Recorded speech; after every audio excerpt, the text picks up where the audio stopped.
allowing audiences to be that close to dancers is amazing. Like, that's what I get to do in the studio all the time. I can like be around them and move around them and change my perspective of them, and I can feel the wind as they're moving past and the sweat flying off them, and it's so exciting and visceral. To allow audiences to experience that is so special. This is the Creativity Clinic, a show that inspires creatives to take meaningful steps to fulfill your passion. I'm Kirsty Hunter, an entrepreneur and founder, best known for my work in creative education and business, working alongside incredible artists to fulfill their ambitions. Here I chat with experts from the diverse pool of creative industries, offering you insights, education, and the motivation to those wanting to make an impact in the creative sector. Hello, James. Hello, Kirsty. Thank you so much for joining me on the podcast. It's lovely to be here. Thanks. I'm going to ask you, and for everybody at home, what is your full name and what do you do? My name is James Cousins, and I'm a choreographer working in theatre, contemporary dance, musicals, fashion, music, anywhere really that requires movement or choreography. I'm working across those spaces. And you've been quite busy today. I know you've been working with some very established artists in Mount View, training some people there and doing some work with a musical. But tell me about some of your bigger pieces of work that you might have done that people might know you for. So I was co-choreographer on a musical called Guys and Dolls, which is currently running at the Bridge Theatre in London. And that's probably the biggest one. I mean, it's pretty big. It's a pretty big one. It's probably the biggest one. It's out there now. I think, didn't you win some, small award? There was an Olivier Award that came, this year, which was incredible. An amazing moment and a nice, a really amazing opportunity to sort of take stock on the sort of years that had led to that moment, I guess. Yeah, I mean, and you're not very old still. I mean, there's many, many years left in you, so it's quite exciting to think, what might be ahead. But what did that feel like? Were you expecting an Olivier Award to come out of Guys and Dolls? No, I mean, I think, it was one of those shows that when we got into the room on the first day and we all sat round and we did like a read through and a sing through of the show. It felt incredibly special and exciting. It was like the people who were in the room, the creative team, the performers that we had, and the amazing stage management team and everyone who was there. It really was an incredible room full of people, and I think we sort of felt in that first read through, there's something very special here, and we'd done shows in that sort of immersive format at the Bridge before, and they had been hugely successful, and so we were hopeful that format would bring the same success to this show, but you never know. And we sort of knew audiences would love it, but you never know if the critics are going to love it. Yeah. And luckily they did, and it was received incredibly well. And and so to get those, the show got a lot of nominations, right. Which was incredible. And every department on that show did their best work, did the most amazing work, and it was and it made this thing that was incredibly special and is currently being enjoyed and loved by so many people. So, and it runs until January, is that right? To the 4th of January, yeah. So there's still a chance for people to go out and actually still watch it. I've been already, and it is incredible. And we were standing, so I know that you can have seated positions for those people that maybe can't or maybe don't really want to get in and amongst it, which is actually really quite nice, because there are immersive opportunities where you can go in to do other things. And I know myself that I'm all up for immersive experiences, but people who I might want to go with might maybe not be quite so keen. Yes. And so it's what's really nice about Guys and Dolls is if you really don't want to be part of that immersive theatre, you can still go and watch it as a normal piece of theatre. Absolutely. And there are over 600 seats wrapped around the action, and then we have 400 people in the sort of pit area.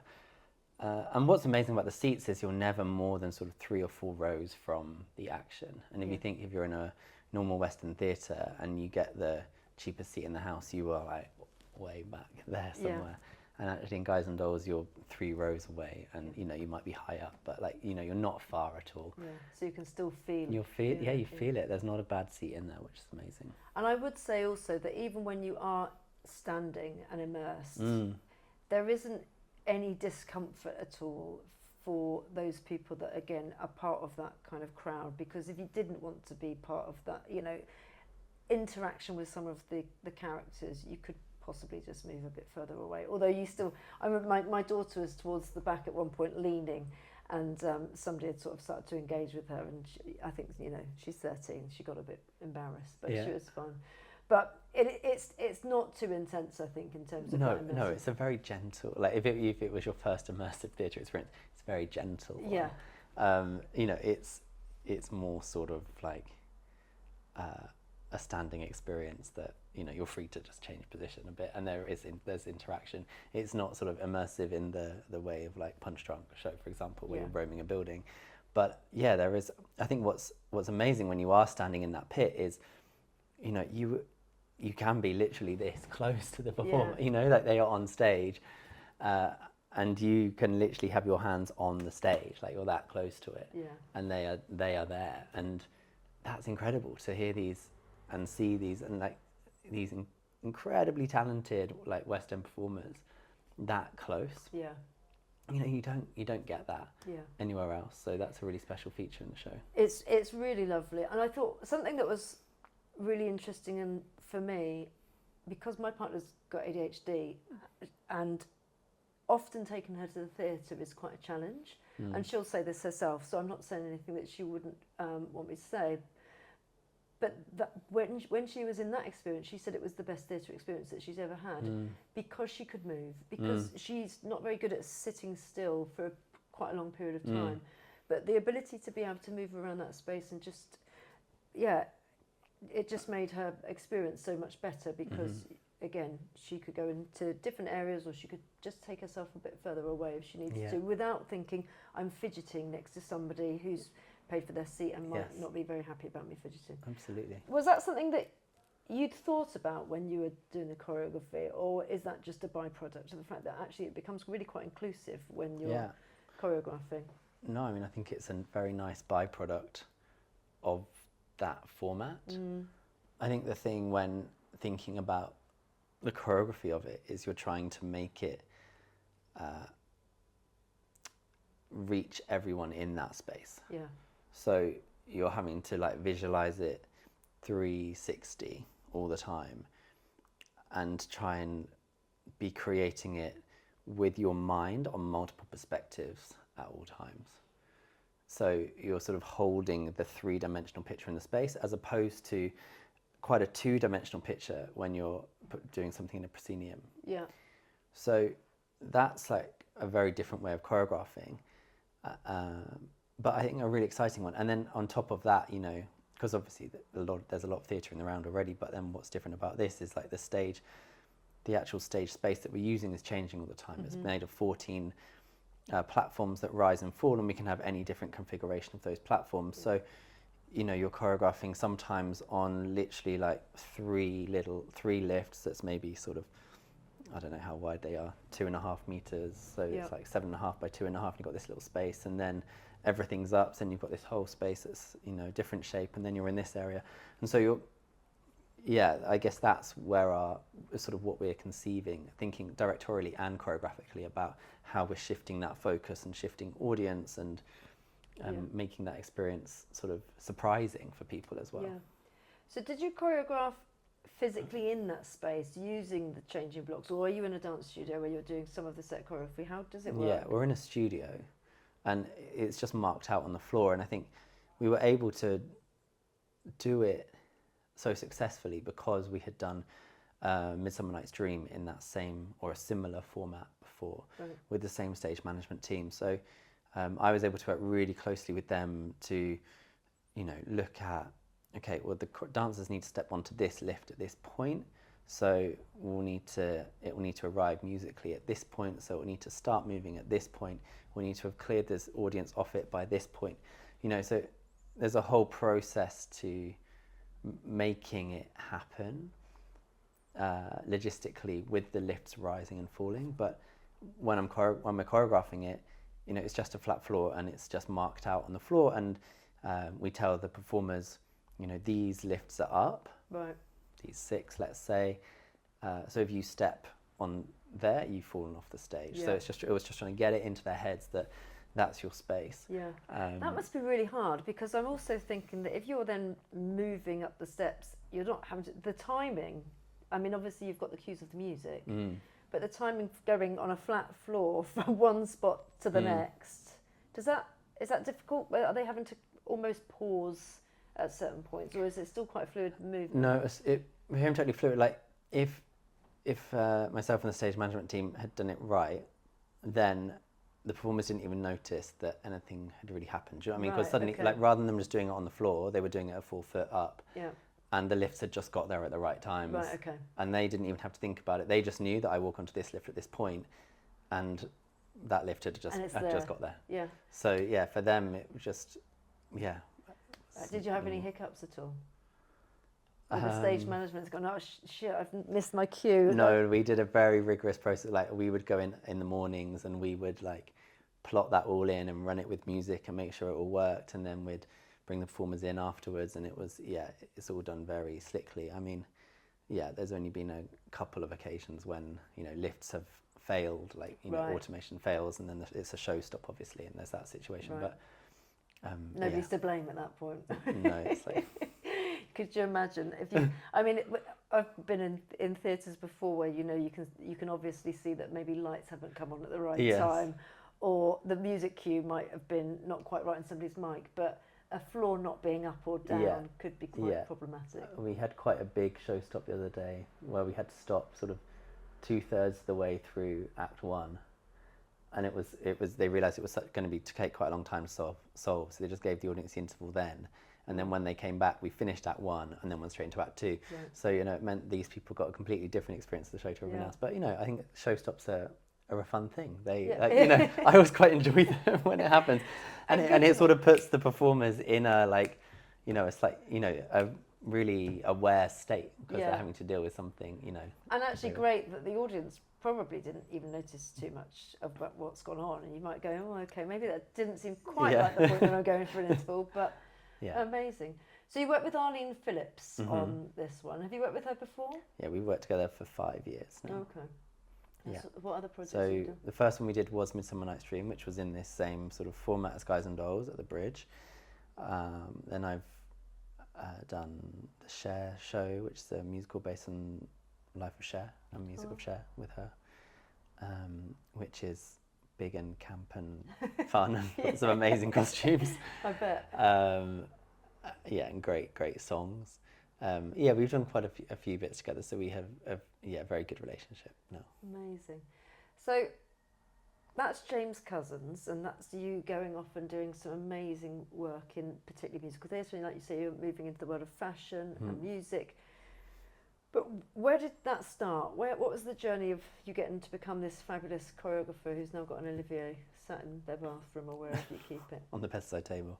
What was the journey? So I trained at London Contemporary Dance School, I think initially when I was younger wanted to do musicals, and then I saw Rambert Dance Company when I was 15, and I was like, it just blew my mind actually, and I was like, okay, that's what I want to do. So from the age of 15, it was very much like, I want to do contemporary, and I was super lucky that my school had, an amazing dance studio, which you know about. I do. And great dance teachers and lots of youth companies. It was very creative dance education. It wasn't sort of a ballet modern tap exam style thing. It was super creative, lots of dance artists coming in to work with us, which I think really nurtured me choreographically as well as a dancer. So when I was at Contemporary, I went there and I was immediately wanting to choreograph already, and I was like, you know, my aim was to be a dancer, initially, like first and foremost, and then I knew I wanted to choreograph later on. But while I was there, I was creating, you know, pieces outside of like lessons that we had, and then in third year, I sort of split my time between performing and choreography. Came out of school and joined Matthew Bourne's company, did Swan Lake, and then danced for various other contemporary choreographers. And then a year after graduating, I won an award that Matthew Bourne set up.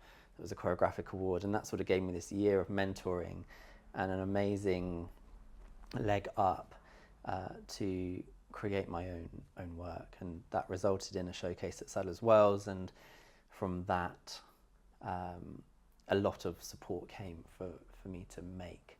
From, you know, I was supported by The Place, which is a great dance organisation, by Dance East, another organisation in Ipswich. I had commissions from Scottish Ballet, and then globally, like in Chile and Austria. Like it suddenly there were so many opportunities to choreograph. Yeah. And I went, oh, this is what I want to do. Yeah. You know, like I think I always just thought, oh, you have to dance for 10, 15 years, and then you're allowed to become a choreographer. Yeah. You sort of graduate or something. Yeah. Like, you've done your time, you may now choreograph. But yeah, I mean, I was at like 2 years out of dance school, and I was like, I'm just going to do this. Wow. And I still did bits of dance, but like, yeah, my time just got sort of filled up with creating. And so yeah, I rolled with it and formed my own dance company with an amazing producer called Fran Mosley, who we worked together for a number of years and did lots of amazing touring supported by British Council and others as well. Went around the world touring. Yeah, it was an amazing time, and creating shows with dancers that I wanted to work with, creative teams that I brought together. So yeah, a number of really amazing years doing that. Yeah, I mean, like you say, 2 years is a really short amount of time, but amazing that you were in Matthew Bourne's company in Swan Lake. I mean, one of the best. Yeah, amazing. Yeah, incredible show. Contemporary ballet. And it's back this year. Yes. And what I love, I've seen all of the photographs where he's got the swans posing around London in these, and it just looks stunning. They're striking. There's one. I did one of those shoots like 13 years ago. Oh, really? Yeah, in Hyde Park on the lake. Have you got the picture on your wall? I don't have it on my wall, but it's an amazing. It's one of my favourite pictures. I absolutely love it. It's incredible. Yeah. I would definitely have it on my wall if I was you. I'll put it on my wall if you want. Please put it on your wall. Yeah, okay. So 2 years, and then that. I mean, great opportunity at that point to win that award and have that sort of accolade from Matthew Bourne and that support. So you then create your own company, and you continue to do so, and then roll on a couple of years. For 15 and 16-year-olds who are out there studying, why might they know you? Why might they know me? So yes, the work that one of the pieces that I created for that showcase, for that choreographic award that I won, was called Within Her Eyes, and that is now on the GCSE syllabus. So in 2015, we filmed that in Wales, in the Brecon Beacons, in this beautiful landscape, and that's now on the syllabus being studied. So, which is also quite a crazy thing. I mean, that was 5 years after graduating, having my work on the syllabus I was like, this is wild. I mean, that's wild. It's pretty cool. So anybody that's studying GCSE dance out there, or previously have done, for the next how many years have you been signed up for? Yeah, on for another 7 or 8, I think. Okay. Yeah. So for the next 7 or 8 years, you will be studying James's within her eyes. But I mean, it is an incredible. Talk us through. It's a duet. Yeah. Talk us through the notion of it, because for anybody that doesn't know your work or hasn't seen it. It's on YouTube, so you can check it out. It's a duet between originally it was made by Lisa Wellham and Aaron Vickers, both incredible dancers, and my concept for it was, I was like, okay, Lisa, we're going to keep you off the floor for the whole duet. And I thought maybe if we were lucky we could do 10 minutes, but Right. we got to 17 in the end. So like, yeah, it was such a challenge to create, but a joy to create, because Lisa and Aaron were both amazing to work with. And it was, had a very clear restriction. I was like, okay, we're not going to touch the floor. So everything had to come from that. So we just pushed it and pushed it and pushed it as far as we could take that idea. Yeah. And that duet has toured. I mean, it was touring up until sort of 2020. So it toured for kind of 7-8 years. Right. And was it COVID that caused it to stop, or was it that? Yeah, I mean, I think COVID changed a lot. Yeah. Yeah. Yeah. I mean, don't worry, if you are doing GCSE dance, you won't have to learn the 17 minutes. You don't have to learn it all, no. You have to do it. I mean, but They they get to could watch they could learn it if Absolutely they learn it if you want to learn Yeah. it. Yeah, find a partner, find a friend. See if you can do it. And in that process, when you are creating that piece, of course you've then said, right, you're going to stay off the floor. But what happens with the music that comes in with it? Because do you do that, is that something that you normally do afterwards, or with that you were trying to make sure that the movement was working alongside music that you'd already selected? No, so the music was created alongside. So as I was creating the movement, my composer was creating music. And I think the way I normally work is to like develop the vocabulary, develop the movement material, and then work it to the music. Yeah. Yeah, I think on most shows that's sort of how I do it. I like to have that palette that I know, okay, this is the world we're in, the physical vocabulary we're in, and then really shape it to the music. And like that relationship between music and dance is super important for me. And I think choreography can heighten how you hear music. It can change how you hear music. It can make you experience it in a totally different way, make you hear things louder or quieter, that you wouldn't have heard otherwise by how we dance to it. Yeah. So yeah, I love that time, like shaping, like really going into exactly like how you're going to respond to the music. And actually the music for Within Her Eyes, a lot of it is, it's sort of strings and it's flowing, but it's about finding the sort of rise and fall like subtly with the duet. Yeah. To shape it. Yeah. I mean, for people out there who maybe don't have a composer that they can work with, sure, because that maybe is something that won't be in everybody's toolkit at the beginning. What would you recommend for them? Because if we're going, finding a piece of music sometimes when you're trying to choreograph can be quite challenging. Yeah. Where would you point them in the direction of where could they start? I mean, I think we're so lucky now. Like you have access to just basically any piece of music you could ever think of. Yeah. With a Apple Music or Spotify or whatever subscription you have, and just like listen to stuff, like and like so when you hear a piece of music that makes you want to move or moves you or makes you feel something, like put it in a playlist and I just keep playlists of. I'm actually so unmethodical with how I keep them. I have like various different playlists, but like then when I get into a studio, I just will like I'll just go to one of the places and put things on. Yeah. Or if I've made a bit of movement, I'll then be like, okay, let's do that to this. Like let's try it to this, and then try it to this piece, and then try it to this piece, and I'll go through this like, because also then it will totally change. Yeah. I'll be like, okay, do it to this. I don't know, Geica track, and then do it to this Ella Fitzgerald track, and then do it to this Shostakovich track, and then picking all sorts of different things, and how does that change that bit of movement that we've just made? Yeah.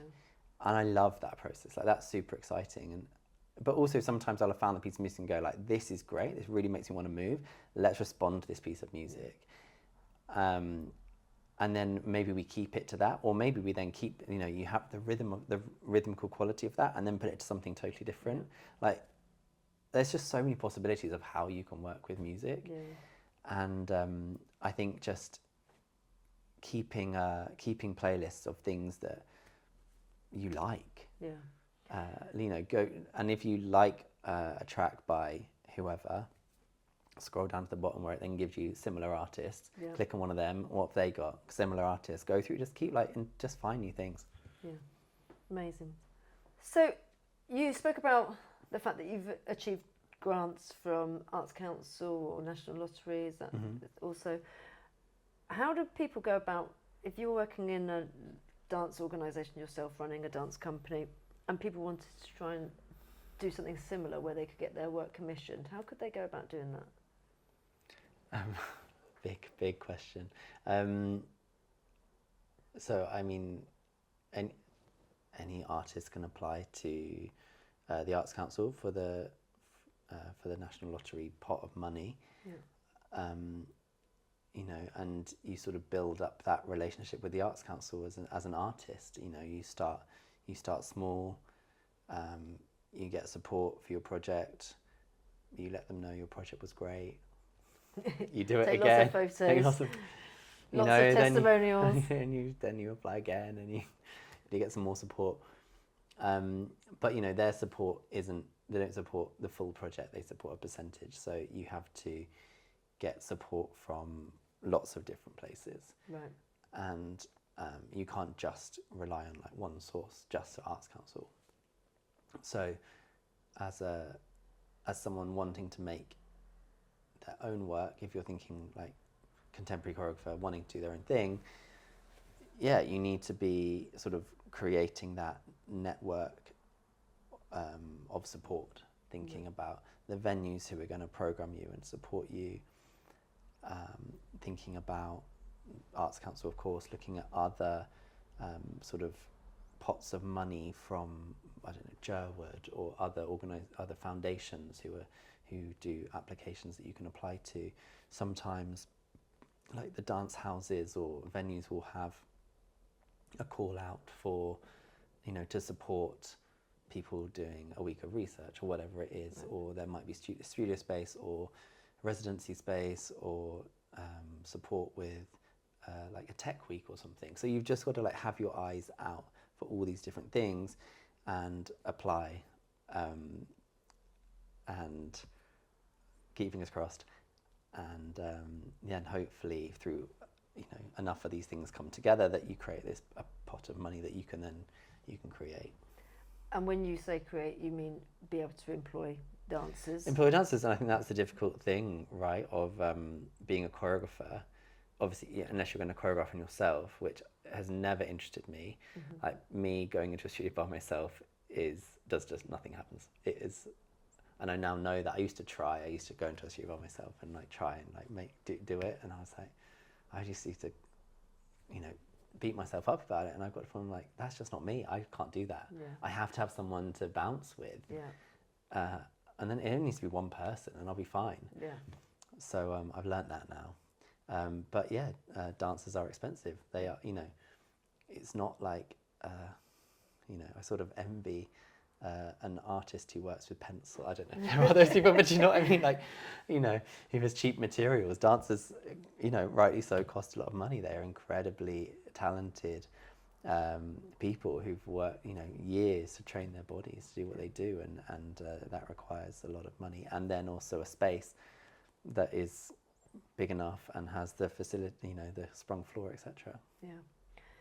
So we know that it is always a journey when you're doing grant applications and also trying to find where those pots of money are in the first place. So do you do that, or have you got a team of people that help support with that? I don't anymore, luckily, thank God.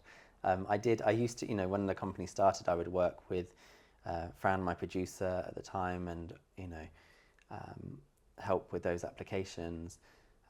But especially with Arts Council applications, it's a real skill, and it's a real box ticking exercise. Like, you need to know their language to speak, you need to know what they're looking for, you need to meet their aims. And there are people who are really good at that, and there are people who do that as a job, basically, you know. So, yeah, it's, if you can get those people to help. Yeah. Ask as many people in favours as you possibly can. And get, because it's not that fun either, filling out forms. It's not that fun. It's not that fun. No, and it's not the bit that I want to do. Like, you know, and I'm so lucky now that I'm at a point in my career where I don't have to do that anymore, Yeah. and that's incredible, because it used to be days at laptops Yeah. doing forms and applications, and I don't do that anymore, and that is, you know, I'm so grateful. Yeah, yeah, I can imagine. And also, of course, you might have spent a really long time completing and submitting, and then you wait a couple of months when they will give you the result, and you could And have a big fat no. Your environmental policy wasn't up to scratch, and Yeah. you don't get it. Yeah.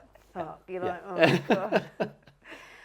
So that must mean that at that point, when you were going for bids and grants and you were doing it yourself, how do you make money? Like, you're somebody who loves your craft, you're choreographing, you're working with people. What other revenue streams have you got coming in to be able to sustain the company? I've been just incredibly fortunate in my career. You know, I finished Matthew Bourne, and I went back to work in a bar. I think I worked there for 2 months, less than 2 months, and then I got another dance job, and I never went back to the bar, and I never have since. And you know, and I don't take that for granted, Yeah. that I have been able to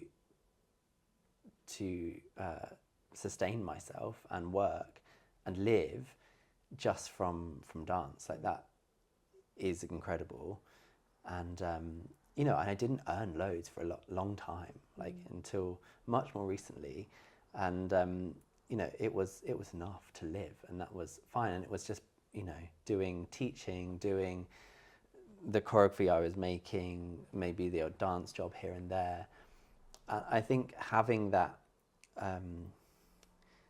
versatility to what you do is really important, like, especially as a dancer, being able to, and now more than ever, you know, okay, if I'm a contemporary dancer, being able to dance for whichever choreographer might want me, and being versatile enough to go from this choreographer to that choreographer, but then also having fast enough pickup skill and being able to go into a commercial audition and do an advert or a music video, whatever it is, and then, or going into a musical theatre workshop and being the body for the choreographer to, you know, quickly create and work stuff out.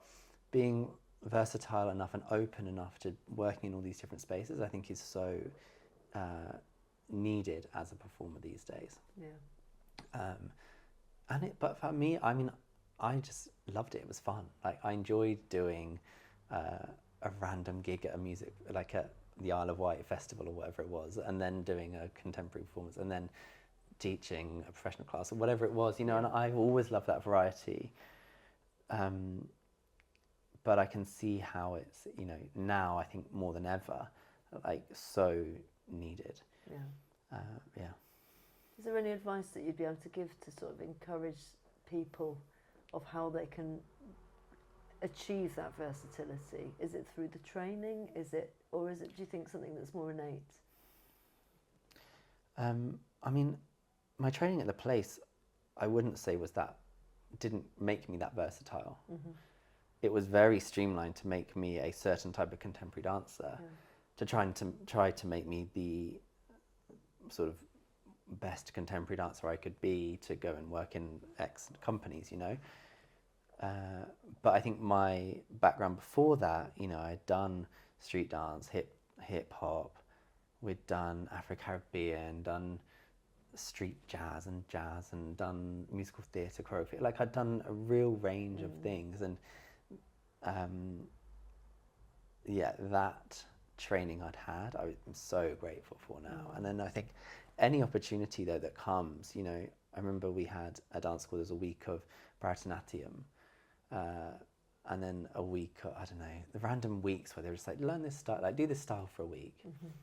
And those workshops are, you know, incredibly useful, and, like, you know, they just give you a flavour and a sense, and it's not that I would ever go and choreograph Bharatanatyam piece, but, like, you know, it's just giving you different skills and working your brain and body in different ways, and you know, you never know when that's gonna pop up, that someone requires something of you that you're like, yeah, okay, I'll chuck myself into that. Yeah. I think it's just being open to trying anything, and yeah, just being like, yeah. And I guess People are coming to you now where you say you don't have to go and have the bar job, which is great, and you're far from that. But people come to you now, so they're knocking down on your door and saying, James, we want to come and work with you, I'm assuming, rather than you having to go out and find the work now. Yeah. Yes. Yeah. Yeah. No. Yeah. Yes. A combination of both. Yeah. I mean, I think it never stops. The sort of grind of putting yourself out there never stops. And I think I'm working across in a lot of fields. Like, I'm not just working, in contemporary dance anymore. And that used to be like sort of my trajectory, and I was quite clear. I'm like, okay, I'm on this path, and this is what I want to do. And now actually, I'm like, I want to be here, and I want to be there, and I want to be up there and down. Like, and apply the knowledge and skills that I have in these different fields. And so, yeah, I have to let people know who I am, and in these different sectors, I can't expect everyone to know who I am. And obviously, the more you sort of spend time in a particular field, you get more known. So I guess in like the musical theatre world in London, like, I'm reasonably known. And Olivier helps, obviously. Thank you, Olivier's. And I guess in the contemporary dance world, I'm reasonably well known. But in other sectors, I'm less well, so I have to then put myself out. And I think as someone, I guess in any career, but like as a dancer or a choreographer, like you just constantly have to be at the front of people's minds. Yeah. As a dancer especially, like, I always tell young dancers, just say hi to someone. Like, don't like be annoying and like message them every bloody day, but like, but just like, or if you see them at, like, if you're at whatever studios and you see them, just say hi. Like, because, or send them a message and just say, like, oh, I've just finished on this job and I'm now free for X. I get those messages all the time, and I don't mind. It's useful for me because I then have, I need 30 dancers for this thing coming up, and that person's now at the front of my head, like, so I'm going to give them a job. And if they hadn't sent me that message, I wouldn't. Like, and that's how I got some of my jobs. Like, I went back into Swan Lake 4 years after I did it initially, just because I'd gone for coffee with Matt and said, we'd just gone for a chat and a catch up. And then the next week, someone got injured in Swan Lake, and he was like, do you want to go back in? Can you remember the rep? Can you remember it? Do you want to go back in? Like, now. Just because I'd literally seen them the week before. And I was Did you remember the rep? I remember the Swan stuff, and I couldn't remember the other stuff at all. So, but they obviously reminded me. It was fine. Yeah. Well, you did just one show? No, I did 6 weeks or something. Oh, it was 6 weeks, yeah. So after, so they gave you a good rehearsal? They gave me 2 days, to learn it. And but that's just because I had been the last person he had coffee with, and then I was, and it's so true. I mean, networking is, I remember cringing about networking like years ago, and I was always so busy. I was just like, I don't have time for small talk, but it's so critical in any kind of wake of life, because you need to be at the party to to get invited to the next party. So I think that is really good advice. And like, dancer, I remember I gave a dancer a job once because we were doing a professional class, I think, at the place, and we were both taking the class, and whoever was teaching was playing some great music, and we were just like on the sides, like she was on the other side and I was on this side, and we were just like grooving to this track, like while we were waiting for our turn to go in and do it. And I was like, oh yeah, this person's like cool. I like this person, like she's giving me moves on the other side, and I needed a dancer, so I just went up to her and I was like, do you want to come and dance with me? She's got good vibes. She's got good energy. I'm always looking for good vibes. If you've got good vibes, that's what I'm here for. It's good to know. So you're talking about future aspirations and where you want to go, because you've been in Swan Lake, Matthew Bourne's company, and you've done all these amazing musicals. Can you see your future looking like, move over Matthew Bourne, or just, as he starts to get older, are you going to start creating, James Cousins theatre, or is it going to be a slightly different direction for you? What do you want to do as you grow into your choreographic role? Yeah, at the moment, I just want to do everything, really. I'm just like, let me do it all. Like, I think with my company, like the space we've moved into is creating immersive experiences. So in coming out of COVID in 21, Battersea Arts Centre came to me and they said, we have our building free for a week. do you want it? You're like, it's beautiful. Yeah, I'll take I was it. like, sure. And, you know, the last people who kind of had done that was Punch Drunk. Right. Before that, I mean, you know, that was sort of their first, like, we're Punch Drunk. Yeah. You know, like, it was like a big moment for them to take over that. And so I was like, well, that's like huge boots to fill. Yeah. And, you know, people remember the Punch Drunk show at Battersea. And I was like, okay, that's a huge challenge, but man, an exciting one. Yeah. And to go, okay, I'm going to create a dance experience across this building where people are free to roam. And so, you know, we had 55 dancers across 15 spaces, and audiences are free to move. And I wanted every floor to be a dance floor. There's no restriction on this is performance, this is for audience. Right. And I wanted it to feel like a club. But I also wanted you to be like, I wanted you to question, and I wanted you to be provoked, but I wanted you to like come together with people, and it to be community. Yeah. And yeah, we had about 6 months from them asking to us putting on this show, and it was the maddest sort of 6 months of my life. But just the most incredible thing, and the show was hugely successful, and it made me go, this is what I want to do, because I think allowing audiences to be that close to dancers is amazing. Like, and that's what I get to do in the studio all the time. Yeah. You know, I can like be around them and move around them and change my perspective of them, and I'm like, and I can feel the wind as they're moving past, and the sweat flying off them, and you know, like it's so exciting and visceral, and to allow audiences to experience that is so special. Like, don't get me wrong, like being sat in a venue like Sadler's Wells and seeing beautiful dancers is incredible, and breathtakingly beautiful, but it's something else to be like this close. Yeah. And in a way, that's what Guys and Dolls is doing as well, like with musical theatre performance. And I think, so that's kind of what I want to do, I guess, is more work in those spaces where I can bring contemporary dance into other spaces. I can sort of curate space, not just movement. Yeah. And I was going to say, you're problem solving like so much as you're going through, and reimagining sort of, well, I've got, because you're clearly not rehearsing in Battersea Arts Centre when you're doing it. So not only have you got, well, we know the size of this space and we know the size of this space, but there's a bar here which you can't put in a studio, and then you've got the walkways and everything to go from one space to the next. So when you actually then put the audience members in there, do you test run it? Well, we couldn't really, because no. You don't have, the time. Because it was only, sadly, we only had a week of shows, so it was like, there wasn't the opportunity. But I had, you know, we'd sort of mapped out every dancer's routes and tried to figure out as best we could, sort of making sure there wouldn't be too many people crossing in corridors and pinch points, and making sure that the flow worked. So there was like days of planning, like us drawing routes and, you know, maps around this bloody building that I could probably draw you a map of off the back, like off the back of my hand. I mean, it's like imprinted in my brain.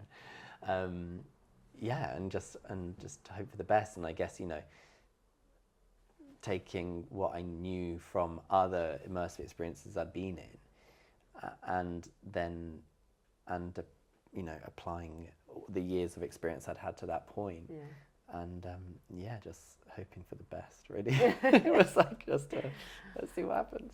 So you'd probably love now another space in an ideal world. I'd love another space, like give me any space and let me fill it with dance. But I mean, also, I mean, I think, I mean, I'd love to create dance experiences that are great nights out, and I think that are, so in response to your, do you want to say move over Matthew Bourne? Like, no, I think Matt's work's amazing and it's incredible where it is, and I think I want people to come and experience dance in a different way, actually, and be immersed in it, and for it to feel more like a club experience, I guess. Like that's one thing, but then also that how that could be in like fashion shows, Yeah. let me get my hands on them or something, and then, or for music, like creating an immersive album or whatever it is, or like different spaces. Talk to me about that immersive album, because I know that we spoke about it previously before, and I think it would be absolutely incredible.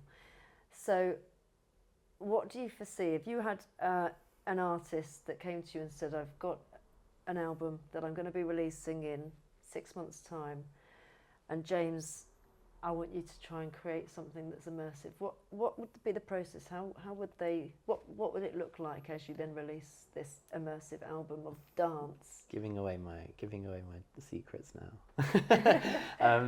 No, but I think it's the same as any show like that you create. You're thinking, okay,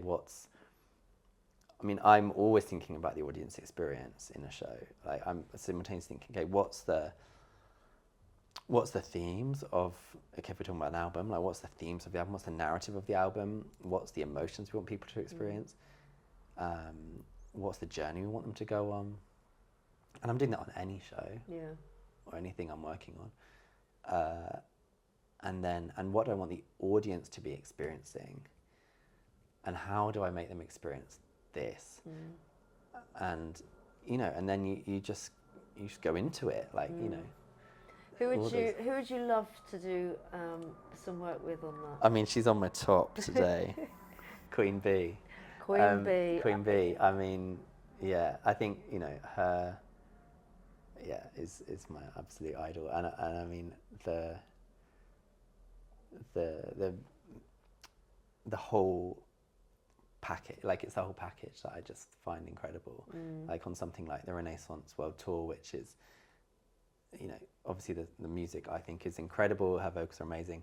The fashion, the design, Ez's design, the lighting, the video, the use of the stage and the dance, everything about it is just on another level. And I think to work with a team like that is obviously the absolute So Beyonce, dream. if you are Beyonce, listening, if you're watching, please just give me a call. Yeah, get in touch.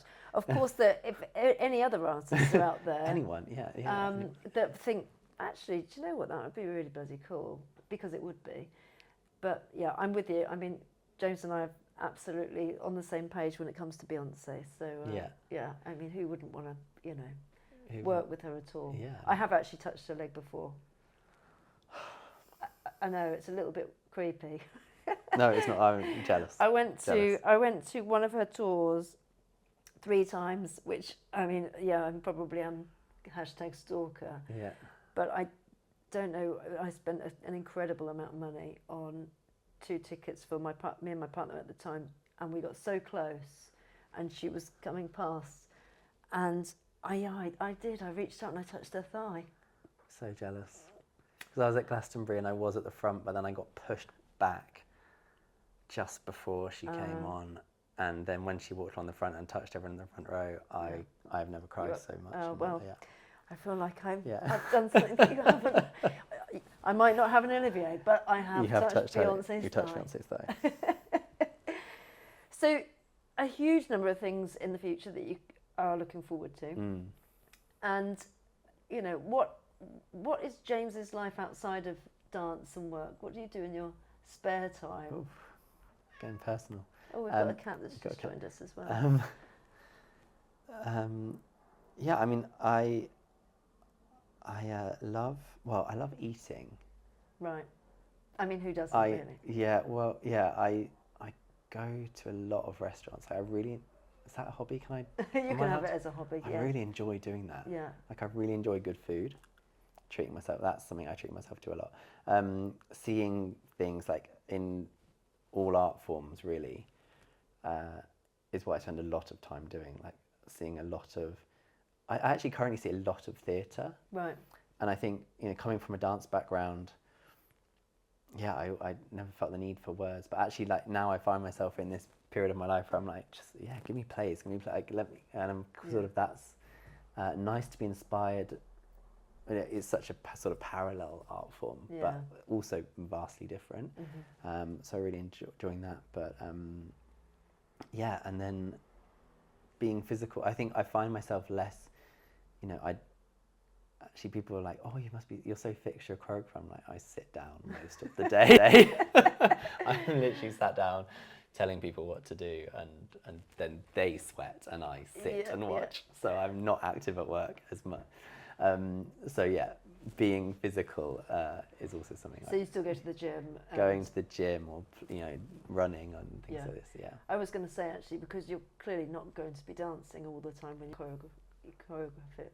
Can't even say the word choreographing. Yeah.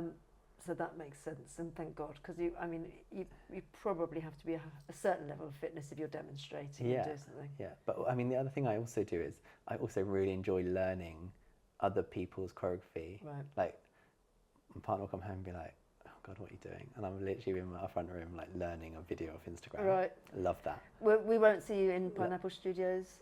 No, I get too shy to go to studios. Oh, really? I would just do it in my living room, yeah. You'll be like, I'll be like, oh, new K-pop routine, I'll learn this, or learn like some routine from, like, I don't know, an LA choreographer or whatever it is. It's just enjoyable for me to dance. I just love dancing, so I'll just learn people's stuff off videos. It is quite hard to do it sometimes off of videos though, because of the space that they've got versus my living room. Versus my living room. Yeah, I have to navigate the plants and the sofa and. You'd be like, I won't do that bit on the floor. Yeah, it makes sense. Well, that leads me on really nicely to my last question for you, which is, if you were to make a recommendation, and you can maybe suggest one of your theatre pieces that you've been to see recently, but if you've got a recommendation for people that are watching and listening for something that they can go and see and inspire their lives with, or watch or read, that you think that people would enjoy. It's tough. There are so many amazing things to choose from. Obviously, the Renaissance World Tour, having already mentioned it, there's nothing like it. I think one of the pieces that has stuck with me, I'm going to do a contemporary dance piece because I feel like you should. That's where I came from, right? Pina Bausch's Rite of Spring. Okay. Was the first time I saw like so many I'd been to a ballet, right, and seen 80 ballerinas in unison, and just like, wow, this is beautiful. And I was like, oh, it's beautiful, but I'm not necessarily feeling but I'm appreciating this beauty with these like so many bodies. And then I saw Pina's Rite of Spring, and I don't know how many people are in, but like it's a big cast and moving in this collective way, and I was like, wow, like it's sort of like electrifying, and it's so raw and human, but incredibly physical. I mean, I'd kind of recommend any of, I think, there's so much amazing work that she's created. Where could people watch So that? there might be a version online. Okay. But it does if I can find it, I'll tour put it in the occasionally. show notes. It tours occasionally. We'll find out. But there's also her film. It's like Pina. It's called Pina. Right. I think I'm sure that's available. Okay. I think she's someone, as an artist who I just hugely admire her work. So can I say her? You can absolutely say her. Yeah. Is that all right? Yeah, that's perfect. That's such a contemporary dance answer. That's perfect. I mean, why not? Beyonce and Pina Bausch. I think it's a good mix. It's a good mix. I mean, there's two things there. If people want to try and get hold of you, like, are you online, or if people wanted to work with you and they wanted to reach out, how would they get in touch? Yeah, I'm a millennial, so I do Instagram. Okay. Not one of the newer ones. James Cousins Co on Instagram, and there's a website as well, James Cousins Company, which has contact details on it. Fab.